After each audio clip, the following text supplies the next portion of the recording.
सभी, I hope you guys are doing well. और आज जो हम टॉपिक स्टार्ट करने वाले हैं उसका नाम है एक्टिव ट्रांसपोर्ट।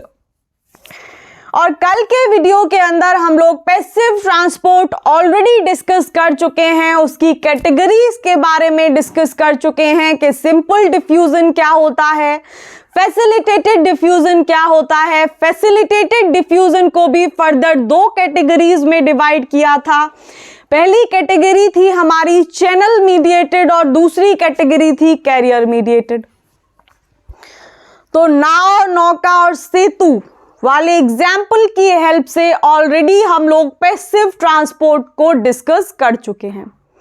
तो बिना डिले किए दूसरे टाइप के बारे में भी पढ़ लेते हैं, जो कि है एक्टिव ट्रांसपोर्ट। और एक बात पहले से ही समझ में आ गई होगी कि एक्टिव ट्रांसपोर्ट के अंदर जो मूवमेंट होता है मॉलिक्यूल्स का या मेटाबोलाइट्स का, वो लो कॉन्सेंट्रेशन वाले रीजन से हाई कॉन्सेंट्रेशन वाले रीजन की तरफ होता है।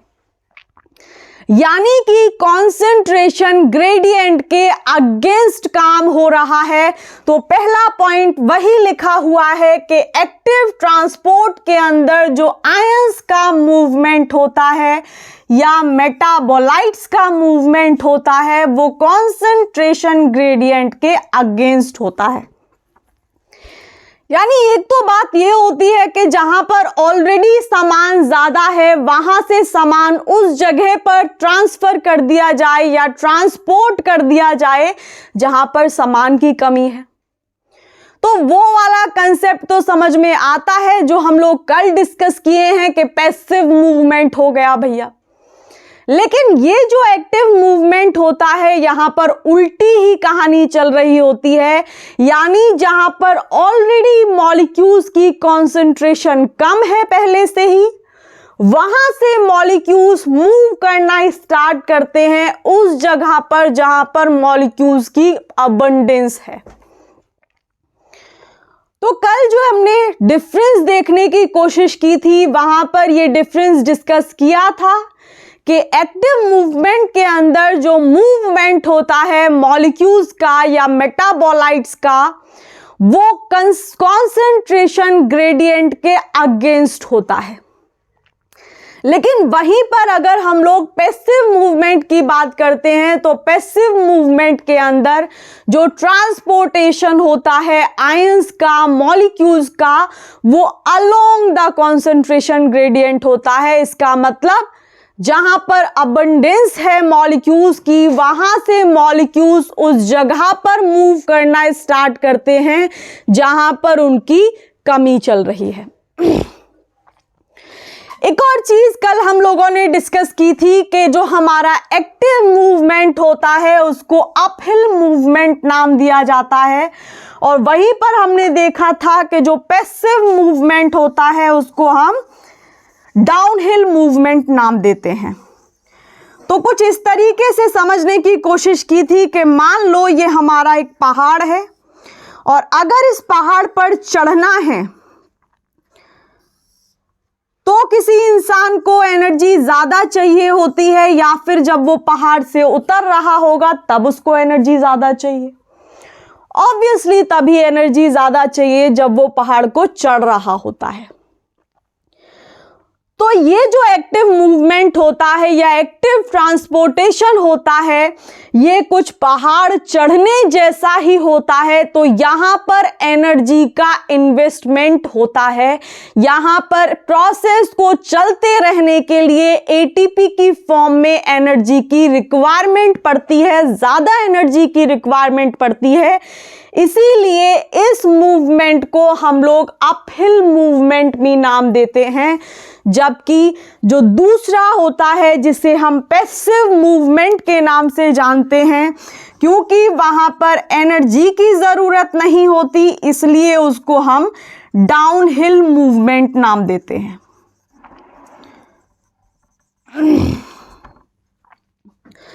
ये भी ऑलरेडी हम लोग कल डिस्कस कर चुके थे। आज क्या डिस्कस करने वाले हैं नया, आज जो नई चीज हम लोग डिस्कस करने वाले हैं वो है कि ये जो एक्टिव ट्रांसपोर्ट होता है ये फर्दर कितनी कैटेगरीज में डिवाइड किया जाता है। तो अगर हम लोग इसके कैटेगरीज को देखने की कोशिश करें तो फर्दर इसको दो कैटेगरीज में डिवाइड किया जाता है। पहली प्राइमरी एक्टिव ट्रांसपोर्ट और दूसरी होती है सेकेंडरी एक्टिव ट्रांसपोर्ट। तो अब बात कर लेते हैं कि प्राइमरी एक्टिव ट्रांसपोर्ट के अंदर क्या होता है और सेकेंडरी एक्टिव ट्रांसपोर्ट के अंदर क्या होता है। तो अगर प्राइमरी एक्टिव ट्रांसपोर्ट को देखें तो यहां पर जो ट्रांसपोर्टर्स होते हैं, जैसे हमारा सोडियम पोटेशियम पंप हुआ, ये sodium potassium pump transporter directly energy को कंज्यूम करता है in the form of ATP या फिर लाइट। लेकिन अगर सेकेंडरी एक्टिव ट्रांसपोर्ट को देखें तो इनको हम इनडायरेक्ट एक्टिव ट्रांसपोर्टर्स भी बोलते हैं और यहां पर जो एक्टिविटी होती है वो प्राइमरी ट्रांसपोर्टर पर डिपेंडेंट होती है। किस तरीके से? एग्जाम्पल में अभी हम लोग SGLT को देखने वाले हैं कि किस तरीके से secondary active transport indirect active transport होता है और यहां पर किस तरीके से जो हमारा सेकेंडरी एक्टिव ट्रांसपोर्टर है इसकी एक्टिविटी प्राइमरी एक्टिव ट्रांसपोर्टर पर डिपेंडेंट होती है। तो पहला पॉइंट यही समझ में आया होगा कि प्राइमरी एक्टिव ट्रांसपोर्ट के अंदर डायरेक्ट एक्टिव ट्रांसपोर्टेशन होता है और वहीं पर अगर सेकेंडरी एक्टिव ट्रांसपोर्ट को देखें तो इसको हम इनडायरेक्ट एक्टिव ट्रांसपोर्ट भी बोलते हैं। अब बात आती है कि प्राइमरी एक्टिव ट्रांसपोर्ट के अंदर किस तरीके के मॉलिक्यूल्स का ट्रांसपोर्टेशन होता है। तो अगर मॉलिक्यूल्स को देखने की कोशिश करें तो primary active transporters mainly inorganic ions को ही ट्रांसपोर्ट करते हैं। और अगर एग्जाम्पल की बात करें तो यहां पर एक फेमस सा एग्जाम्पल है सोडियम पोटेशियम पंप का और ये जो सोडियम पोटेशियम पंप होता है ये डायरेक्टली एटीपी की फॉर्म में एनर्जी को कंज्यूम करता है। और काम किस तरीके से करता है एक बार वो भी देखो। मान लो ये हमारी मेम्ब्रेन है और इस मेम्ब्रेन के ऊपर हमारा ये सोडियम पोटेशियम पंप लगा हुआ है।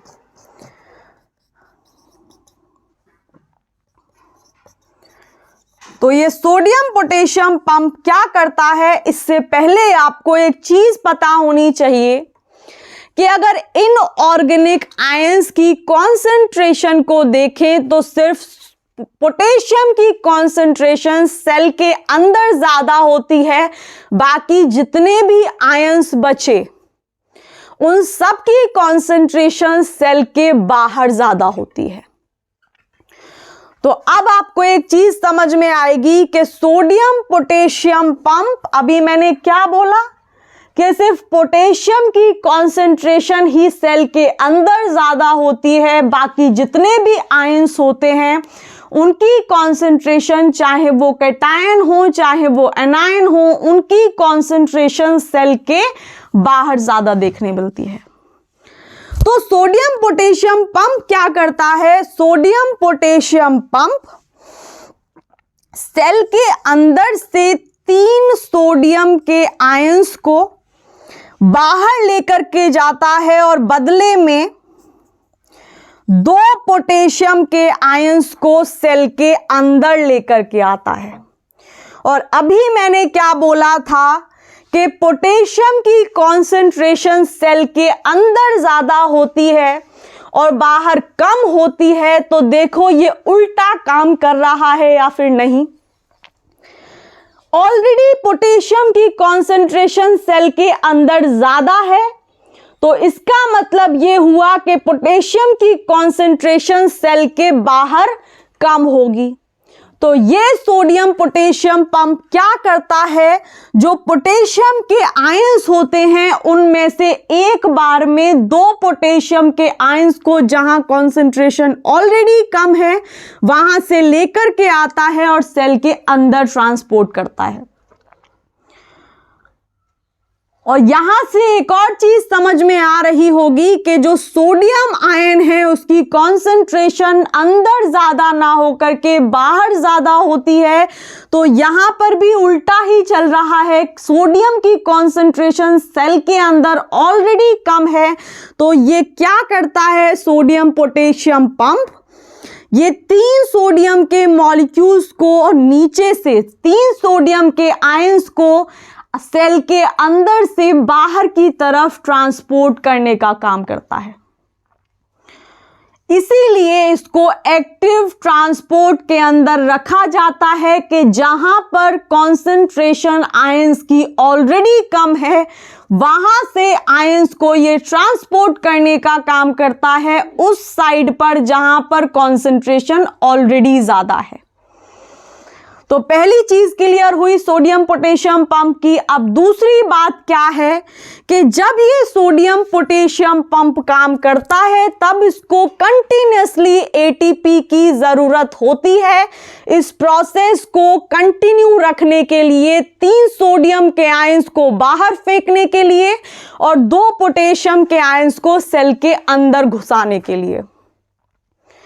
तो ये बात हो गई हमारी सोडियम पोटेशियम पंप की। और पहला पॉइंट प्राइमरी एक्टिव ट्रांसपोर्ट में यही लिखा हुआ था कि ये जो ट्रांसपोर्टर्स होते हैं जो प्राइमरी एक्टिव ट्रांसपोर्ट में लगे हुए होते हैं यानी सोडियम पोटेशियम पंप, ये एटीपी को या फिर लाइट को डायरेक्टली एनर्जी की तरह कंज्यूम करते रहते हैं। और यहाँ पर जो ट्रांसपोर्टर्स होते हैं प्राइमरी एक्टिव ट्रांसपोर्ट के अंदर, ये मेनली इनऑर्गेनिक आयंस को ही ट्रांसपोर्ट करते हैं। जैसे अगर सोडियम पोटेशियम पंप के अंदर देखा तो 2 इनऑर्गेनिक आयंस का ट्रांसपोर्टेशन देखने मिला, सोडियम का और पोटेशियम का। यानी जब ये सोडियम पोटेशियम पंप काम करेगा तो एक बार में ये 3 सोडियम को बाहर फेंकेगा और 2 पोटेशियम को अंदर घुसा देगा। तो आपको एक और चीज समझ में आ रही होगी यहां पर कि सेल के अंदर जब ये सोडियम पोटेशियम पंप काम कर रहा होगा, जिस सेल के अंदर काम कर रहा होगा उस सेल के बाहर वाली साइड में पॉजिटिव चार्ज की अबंडेंस हो जाएगी। यानी बाहर साइड में पॉजिटिव चार्ज ज्यादा हो जाएगा एज कंपेयर टू अंदर। तो एक तरीके से ये जो सोडियम पोटेशियम पंप होता है, ये सोडियम पोटेशियम पंप मेम्ब्रेन को पोलराइज्ड करने का भी काम करता है। और आगे डिटेल में हम लोग डिस्कस करेंगे ही जब हम लोग सोडियम पोटेशियम पंप के मैकेनिज्म को, इसके स्ट्रक्चर को, इसके फंक्शंस को और ये किस तरीके से इसकी प्रोसेसिंग होती है, कितनी एनर्जी यूज करता है, न्यूरॉन्स वाले सेल के केस में कितनी एनर्जी लगती है, या फिर सिंपल जो सेल होते हैं वहां पर ये पर्टिकुलर सेल की कितनी एनर्जी को खा जाता है, ये सारी चीजें हम लोग डिटेल में तब ही डिस्कस करेंगे जब हम लोग डिटेल में सोडियम पोटेशियम पंप के बारे में डिस्कस कर रहे होंगे। अब उधर साइड देखो सेकेंडरी एक्टिव ट्रांसपोर्ट के अंदर यहां पर क्या दिख रहा है, यहां पर आपको यह दिख रहा होगा कि सेकेंडरी एक्टिव ट्रांसपोर्ट की जो एक्टिविटी होती है वो प्राइमरी एक्टिव ट्रांसपोर्टर्स पर डिपेंडेंट होती है। और एग्जाम्पल के लिए हमने एग्जाम्पल क्या लिया था, SGLT, और SGLT को हम बोलते हैं sodium ion dependent glucose transporter. इधर ही लिख लो, sodium ion dependent glucose transporter. और ये sodium ion dependent glucose transporter काम कैसे करता है पहले वो देखो।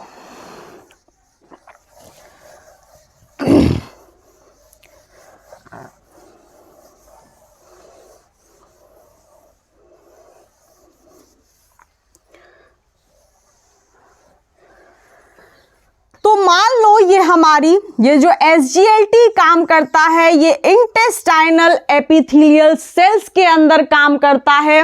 तो ये एक हमने इंटेस्टाइनल एपिथेलियल सेल बना दी है, दूसरी सेल इसके बगल में लगी हुई होगी और उसी तरीके से तीसरी सेल इधर साइड लगी हुई होगी। तो एक से ही हमारा काम हो जाएगा। SGLT को समझने के लिए डिटेल में बाद में भी डिस्कस करेंगे, लेकिन अभी के लिए समझ लो, थोड़ी चीजें समझ में आना जरूरी है। तो ये है हमारी इंटेस्टाइनल एपिथेलियल सेल। इसका मतलब ये है कि जो SGLT काम करता है वो इंटेस्टाइन की इंटेस्टाइनल एपिथेलियल सेल्स के अंदर काम करता है। और काम कैसे करता है? ये इंटेस्टाइनल एपिथेलियल सेल है तो इधर इस इंटेस्टाइन का ल्यूमन भरा हुआ होगा और ल्यूमन के अंदर बहुत सारे क्या प्रेजेंट होते हैं? डाइजेस्टिव एंजाइम्स प्रेजेंट होते हैं। डाइजेस्टिव एंजाइम्स भी होंगे, सॉल्ट भी बहुत अच्छी क्वांटिटी में प्रेजेंट होता है। तो सोडियम प्लस क्लोराइड के आयंस भी होंगे अबंडेंस क्वांटिटी में। और क्या होगा? फिलहाल के लिए इतना ही रखो कि ये इंटेस्टाइनल एपिथेलियल सेल बना लिया है और इस इंटेस्टाइनल एपिथेलियल सेल की जो ल्यूमन वाली साइड है इसको हम नाम देते हैं एपिकल मेम्ब्रेन। पता होंगी ना ये चीजें? तो नहीं पता है तो लिखते जाओ और समझते जाओ। मैंने क्या बोला कि इंटेस्टाइनल एपिथेलियल सेल की जो ल्यूमन वाली साइड होती है उधर जो मेम्ब्रेन लगी हुई होती है उसको हम नाम देते हैं एपिकल मेम्ब्रेन। ठीक है। और दूसरी साइड में जिधर हमारी ब्लड पोर्टल सिस्टम प्रेजेंट होता है, यानी ल्यूमन से दूसरी वाली साइड होती है, उसको हम नाम देते हैं बेसोलेटरल मेम्ब्रेन। ठीक है। तो इतना बड़ा बड़ा मत लिखो, ये AM और BM लिख लो, बोर्ड छोटा ही है अपना। तो ये मान लो ये है एपिकल मेम्ब्रेन और ये वाली मेम्ब्रेन है बेसोलेटरल मेम्ब्रेन। इतनी बात आई समझ में? तो अब क्या होता है,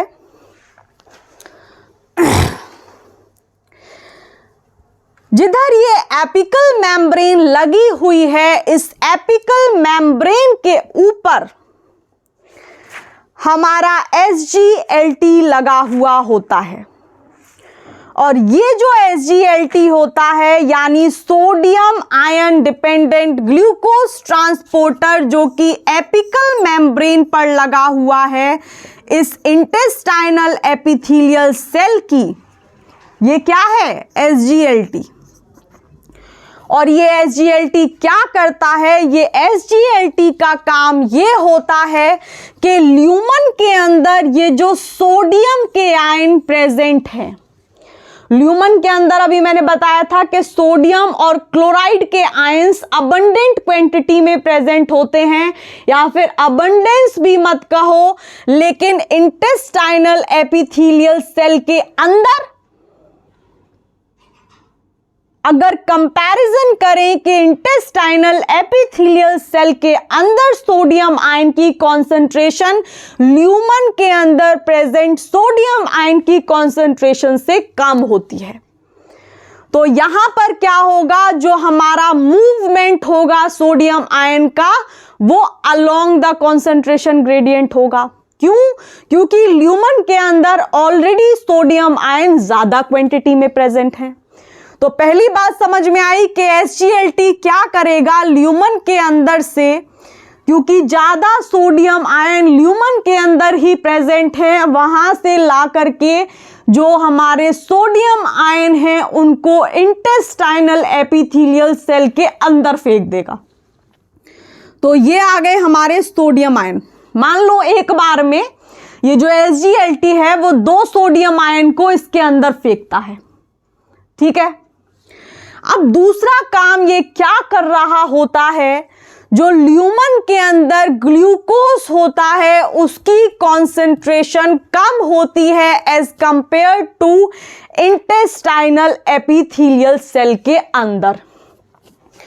तो SGLT जो काम करता है वो ग्लूकोज को ही ट्रांसपोर्ट करने का काम होता है, लेकिन ग्लूकोज को ट्रांसपोर्ट करने के लिए इसको जरूरत पड़ती है इन सोडियम के आयंस की। इसी वजह से इसको हम नाम देते हैं sodium ion dependent glucose transporter. मिटा दिया शायद, मार्कर भी अपनाएं, बोर्ड भी अपनाएं, दोबारा लिखो। मेरे को बताओ समझ में आ रहा है कि नहीं। ग्लूकोज ट्रांसपोर्टर, देखो इधर नाम क्या कह रहा है SGLT का, कि ग्लूकोज का ही ट्रांसपोर्टर है ये SGLT, यानी uncharged large polar molecule glucose को ही ये SGLT ट्रांसपोर्ट करता है, लेकिन इसको ग्लूकोज को ट्रांसपोर्ट करने के लिए सोडियम के आयंस की जरूरत पड़ती है। इसीलिए इस बेचारे पंप का नाम SGLT पंप पड़ जाता है, ठीक है। तो SGLT में क्या हो रहा है कि सोडियम के आयंस की जरूरत पड़ जाती है। तो सोडियम के आयन की कॉन्सेंट्रेशन क्योंकि ल्यूमन की साइड ज्यादा होती है इंटेस्टाइनल एपिथेलियल सेल की कंपैरिजन में, इंटेस्टाइनल एपिथेलियल के अंदर प्रेजेंट सोडियम आयन की कंपैरिजन के बेसिस पे अगर देखें तो क्या होता है कि sodium ion along the concentration gradient intestinal epithelial के सेल के अंदर फेंक दिए जाते हैं, और उसी के साथ जो ग्लूकोज है जो कम कॉन्सेंट्रेशन में ल्यूमन में प्रेजेंट है, इन सोडियम आयन के द्वारा जो इन सोडियम आयन के इनफ्लक्स, या फिर ऐसे समझने की कोशिश करो कि सोडियम आयन के इनफ्लक्स इंटेस्टाइनल एपिथेलियल सेल के अंदर ये जो एंटर हुए हैं अलोंग द कॉन्सेंट्रेशन ग्रेडियंट, इनके इनफ्लक्स से जो एनर्जी प्रोड्यूस होगी वही एनर्जी को ये ग्लूकोज के मॉलिक्यूल यूज करते हैं SGLT पंप की हेल्प से इंटेस्टाइनल एपिथेलियल सेल में एंटर होने के लिए। आई बात समझ में। तो लो कॉन्सेंट्रेशन होती है हमारी ग्लूकोज की ल्यूमन के अंदर as compare to intestinal epithelial cell के अंदर।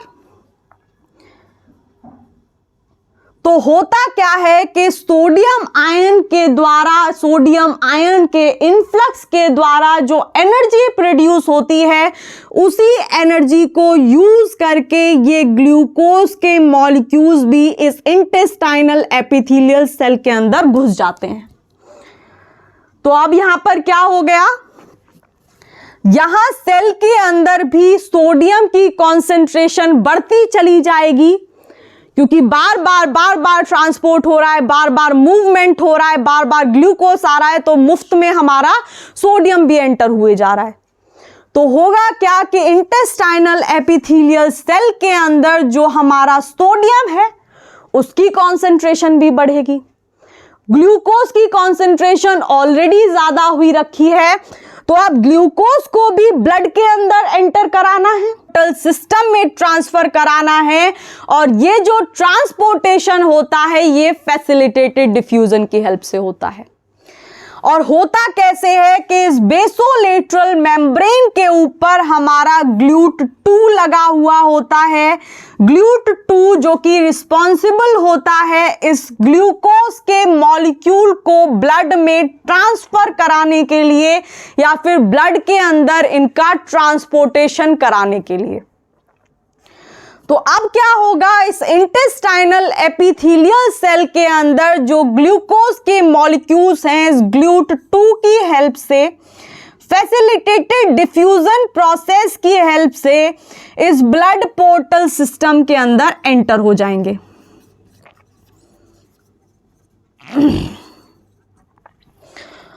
और क्या होगा, दूसरी चीज मैंने बताई थी कि जो सोडियम आयंस हैं इनकी कॉन्सेंट्रेशन भी बढ़ती जाएगी।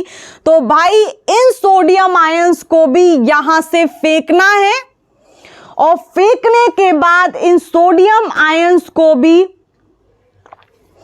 हमको वापस ल्यूमन की साइड में ही पहुंचाना है। तो ये काम करने के लिए इस बेसोलेटरल मेम्ब्रेन के ऊपर हमारा सोडियम पोटेशियम पंप लगा हुआ होता है। ठीक है, और हमको पता है कि ये जो सोडियम पोटेशियम पंप है ये काम कैसे करता है कि ऑलरेडी सोडियम की कॉन्सेंट्रेशन सेल के बाहर ज्यादा होती है, लेकिन ये क्या करता है कि सोडियम के 3 मॉलिक्यूल्स को ये सेल के बाहर फेंकता है और इस बेसल लमाइना वाली साइड से ये जो पोर्शन है इस बेसोलेटरल मेम्ब्रेन और ब्लड पोर्टल सिस्टम के एक मेम्ब्रेन के बीच में इस पोर्शन को हम नाम देते हैं बेसल लमाइना। और ये जो बेसल लमाइना है यहां पर जो हमारे पोटेशियम के आयंस होते हैं उनमें से 2 पोटेशियम के आयन इस इंटेस्टाइनल एपिथेलियल सेल के अंदर ट्रांसपोर्ट कर दिए जाते हैं। ठीक है, अभी ब्रीफ करके देख लेंगे, आई नो कंफ्यूजन हो रहा होगा मे बी। तो क्या समझने में आया कि ये जो GLUT2 है ये ब्लड पोर्टल सिस्टम के अंदर ग्लूकोज के मॉलिक्यूल्स को ट्रांसपोर्ट कर देगा और क्योंकि सोडियम आयन की कॉन्सेंट्रेशन इस इंटेस्टाइनल एपिथेलियल सेल के अंदर ज्यादा होने लगेगी तो इन सोडियम आयन को भी इस इंटेस्टाइनल एपिथेलियल सेल के अंदर से निकाल करके बेसल लमाइना में फेंकना पड़ेगा और फिर ये बेसल लमाइना से यहां इन दोनों इंटेस्टाइनल एपिथेलियल सेल्स के बीच में टाइट जंक्शंस लगे हुए होते हैं और ये जो टाइट जंक्शंस होते हैं ये परमिएबल होते हैं किसके लिए, इनऑर्गेनिक आयंस के लिए। ये ग्लूकोज के ट्रांसपोर्टेशन को रेगुलेट नहीं कराते हैं, ये सिर्फ परमिएबल होते हैं इनऑर्गेनिक आयंस के लिए। तो यहां पर जो सोडियम आ जाएगा इस इंटेस्टाइनल एपिथेलियल सेल के अंदर से, ये सोडियम के inorganic ions in tight junction से होते हुए वापस कहां पहुंच जाएंगे, ल्यूमन के अंदर। तो प्रोसेसिंग समझने में आ गई कि किस तरीके से ये बैलेंस मेंटेन किया गया है। तो यहां पर एक चीज आप लोगों को समझने में आ गई होगी कि जो ग्लूकोज का ट्रांसपोर्टेशन होता है वो ट्रांससेल्युलर होता है। ट्रांससेल्युलर का मतलब है कि सेल से होते हुए ग्लूकोज मूव करता है, लेकिन वहीं पर अगर हम देखें तो इनऑर्गेनिक आयंस जो होते हैं उनका मूवमेंट पैरासेल्युलर होता है, मतलब कि वो 2 सेल्स के बीच में से भी निकल के जा सकते हैं। और जो ग्लूकोज होता है वो ऐसा नहीं कर पाता है क्योंकि ये जो टाइट जंक्शंस लगे हुए होते हैं 2 इंटेस्टाइनल एपिथेलियल सेल के बीच में, ये सिर्फ इनऑर्गेनिक आयंस के लिए परमिएबल होते हैं। तो आई होप कि ये SGLT का जो मैकेनिज्म है वो समझने में आया होगा। तो यही पॉइंट इधर लिखा हुआ है कि सोडियम का जो मूवमेंट हो रहा है किधर से, ल्यूमन से इस इंटेस्टाइनल एपिथेलियल सेल के अंदर वो अलोंग द ग्रेडियंट हो रहा है, और इस मूवमेंट की वजह से जो एनर्जी जनरेट हो रही है उसी एनर्जी को यूज करके ग्लूकोज का ट्रांसपोर्टेशन किया जाता है अगेंस्ट द ग्रेडियंट। इसका मतलब ये हुआ कि ग्लूकोज का ट्रांसपोर्टेशन कहीं ना कहीं सोडियम आयंस पर डिपेंडेंट होता है। इसी वजह से इस ट्रांसपोर्टर को हम sodium ion dependent glucose transporter नाम देते हैं। तो दूसरी बात यहां पर यह भी लिख सकते हो कि जो इनऑर्गेनिक आयंस होते हैं, इधर लिख लो, डिटेल में एसजीएलटी पढ़ते वक्त हम लोग डिस्कस करेंगे ही, लेकिन फिलहाल आगे से ही बेस बिल्डअप करते चलो। तो क्या बोल रही थी मैं कि जो इनऑर्गेनिक आयंस होते हैं वो उनका मूवमेंट पैरासेल्युलर होता है, पैरासेल्युलर भी होता है, क्योंकि जो टाइट जंक्शंस होते हैं उनकी परमिएबिलिटी होती है इनऑर्गेनिक आयंस के लिए।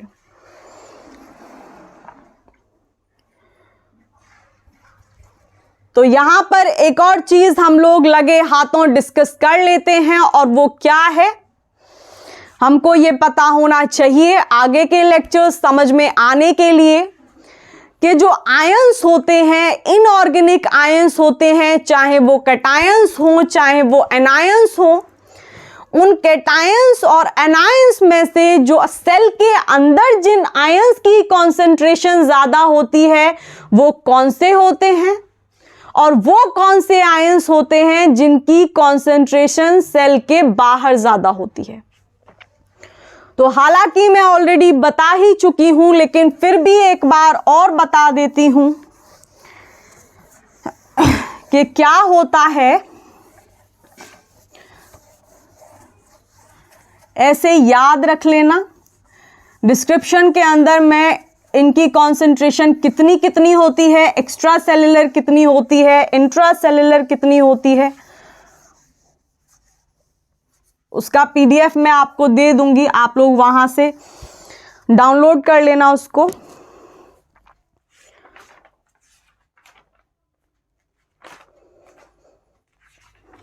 तो देखो, वहां से डाउनलोड मत करना, यहीं पे देख लो। इधर लिख लो एक साइड में आयंस। अब जिन आयंस की हम बात करेंगे, जैसे सोडियम आयन हुआ, क्लोराइड आयन हुआ, कैल्शियम आयन हुआ, इन आयंस की कॉन्सेंट्रेशन एक्स्ट्रा सेलुलर कितनी होती है, क्वेश्चंस देखने मिलते हैं, और इन आयंस की कॉन्सेंट्रेशन इंट्रा सेलुलर कितनी होती है, देखना। तो याद रखने के लिए तो यही याद रख लेना काफी है कि पोटेशियम आयन की कॉन्सेंट्रेशन सेल के अंदर ज्यादा होती है, और बाकी जितने भी आयंस बचे, चाहे वो कैटायंस हो चाहे वो एनायंस हो, जैसे क्लोराइड आयन हुआ, जैसे कैल्शियम आयन हुआ, जैसे हमारा सोडियम आयन हुआ, इन सारे आयंस की कॉन्सेंट्रेशन सेल के बाहर ज्यादा होगी। और वो कितनी होती है वो इधर देख लो। जैसे अगर सोडियम आयन की बात करते हैं तो एक्स्ट्रा सेलुलर इसकी कॉन्सेंट्रेशन 145 mm होती है, और वहीं पर अगर हम लोग इंट्रा सेलुलर देखें तो इसकी जो कॉन्सेंट्रेशन होती है वो 5 to 15 mm होती है। तो क्या समझ में आया कि एक्स्ट्रा सेलुलर यानी बाहर की साइड में सोडियम आयन की कॉन्सेंट्रेशन ज्यादा है एज कंपेयर टू सेल के अंदर। और मैं क्या बात कर रही थी कि दूसरा पोटेशियम है। सिर्फ पोटेशियम ही एक ऐसा आयन है जिसकी कॉन्सेंट्रेशन सेल के अंदर ज्यादा होती है, सेल के बाहर बाकी जितने भी आयंस बचे उन सब की कॉन्सेंट्रेशन ज्यादा होती है। तो अगर एक्स्ट्रा सेलुलर देखें तो 5 mm और इंट्रा सेलुलर देखें तो 140 mm। तो ये अकेला आयन है जिसकी कॉन्सेंट्रेशन इंट्रा सेलुलर ज्यादा होती है और एक्स्ट्रा सेलुलर कम होती है। अगला है हमारा कैल्शियम, और अगर कैल्शियम की एक्स्ट्रा सेलुलर कॉन्सेंट्रेशन की बात करें तो 1 से 2 mm,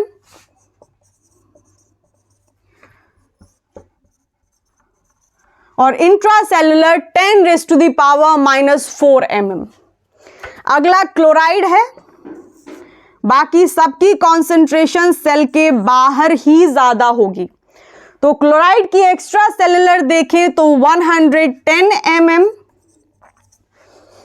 और अगर इंट्रासेलुलर देखें तो 5 to 15 mm।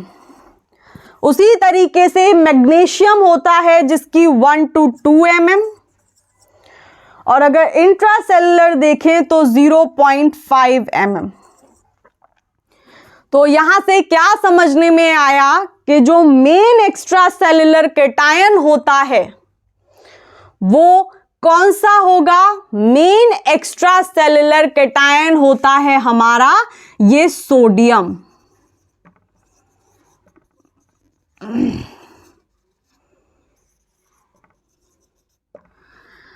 और वहीं पर अगर हम लोग मेन इंट्रासेलुलर कैटायन की बात करते हैं तो मेन इंट्रासेलुलर कैटायन जिसकी कॉन्सेंट्रेशन इंट्रासेलुलर ज्यादा होती है वो होता है हमारा पोटेशियम।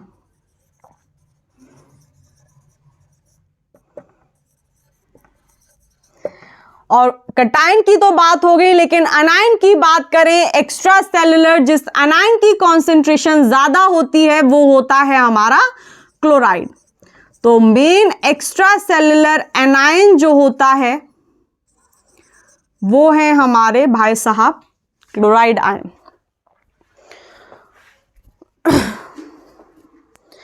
सोडियम पोटेशियम पंप समझने के लिए, SGLT समझने के लिए, आगे जितने भी पंप की हम बात करेंगे, चाहे वो V टाइप पंप हो, चाहे वो CFTR क्लोराइड के चैनल्स हो, उन सबको समझने के लिए ये पता होना जरूरी है कि कौन सा एनायन, कौन सा कैटायन, कौन सा एक्स्ट्रा सेलुलर एनायन मेन होता है, यानी किसकी कॉन्सेंट्रेशन, किस आयन की कॉन्सेंट्रेशन एक्स्ट्रा सेलुलर ज्यादा होती है या इंट्रा सेलुलर ज्यादा होती है।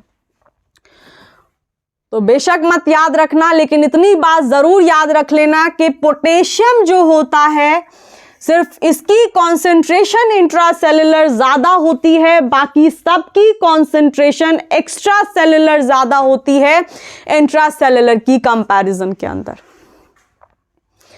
तो इसी के साथ ये आज का लेक्चर हम लोग खत्म करते हैं। और अगर आप लोगों ने अभी तक चैनल को सब्सक्राइब नहीं किया है तो आप लोग चैनल को सब्सक्राइब कर लें, वो घंटी वाला आइकन भी बजा दें ताकि आप लोग कोई भी अपडेट मिस ना कर दें। आप लोग ये अपनी वीडियोस, मतलब मेरी वीडियोस आप लोग अपने फ्रेंड्स को भी शेयर कर सकते हैं, so they can also join us. तो इसी के साथ आज के लेक्चर को ख़त्म करते हैं और कल मिलते हैं। और क्या पढ़ेंगे कल? सोडियम पोटेशियम पंप डिटेल में, राइट? फंक्शंस क्या होते हैं, मैकेनिज्म क्या होता है, एक्टिविटी किस तरीके से रेगुलेट होती है, एनर्जी का इन्वेस्टमेंट किस तरीके से होता है अलग अलग सेल के अंदर। तो ये सारी चीज़ें हम लोग कल के वीडियो के अंदर डिस्कस करेंगे जब हम लोग सोडियम पोटेशियम पंप को डिटेल में डिस्कस कर रहे होंगे। चलें, बाय।